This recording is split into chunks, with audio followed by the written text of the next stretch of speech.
side in terms of pricing, that has increased now to around 120 shillings, which is a 50% increment. But highly unlikely that you are going to see a downward trend in those variables if oil prices definitely go down as we anticipate. This is a moving target, and this is a moving vehicle. The oil prices for the last 2 years have been very fair to the world at around $60 per barrel. But currently, we are talking about 90. Actually, by the time I was appearing before Budget Committee, which is a day before yesterday, global oil prices were around $91 per barrel. Now we are talking about $88 per barrel as of today. Meaning, for sure, as we have studied in the past, these disruptions happen temporarily. And we are therefore likely to also have the base, which is much lower than the current situation. So the issue is, do we do something about it, or just let the markets determine the fate of Kenyans? And I thought the reason we are elected is to intervene at a time like this. As I go, because I want to go straight to the issues that I have proposed. The current oil prices, as they are in Kenya, super, for example, levies and taxes account for 74 shillings. Margins for the importers and the people that deal with in the oil business, supply chain, their profit margin is around 17 shillings. There are other small fees for transportation and others.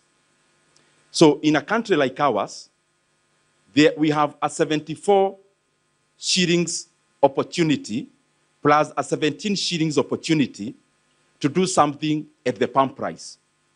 And therefore, I want to dissuade all of us, when we say an oil producing country is a price taker, I agree in terms of landing cost, but there is a lot we can do in terms of our taxes and levies, which account for a lot.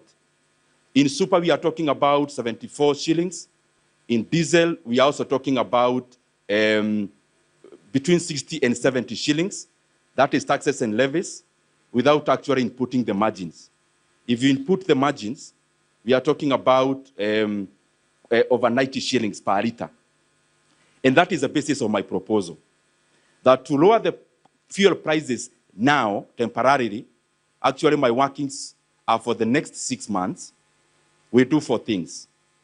One, we compel the government to lower the margins for the people involved in the oil business, including importers, by 4 shillings. Second is to invoke a change in the VAT of fuel products. From the current 8%, we tax exempt for the next 6 months, and that will give Kenyans reprieve by around 17 shillings and 15 shillings for diesel and super petrol, respectively. The other thing is that we reduce the fuel levy, what we usually call RMLF, Road Maintenance Levy Fund. There is a levy we introduced in the year 2024.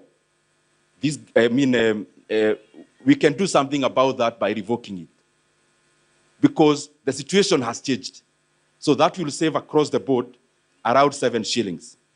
And lastly, is that we go to the PDL and Fuel Stabilization Fund, and we fetch some 3.5 billion shillings, and we give additional subsidies for diesel. In my workings, because I don't want to belabor the point a lot, we are going either by forfeiture of revenue or by actual injection in terms of subsidies. The intervention is costing, because I'm summarizing, in a nutshell, around 48 billion shillings, but that has been adjusted to the response on the demand side, because higher prices will definitely lead to a lower demand of the products that I'm talking about.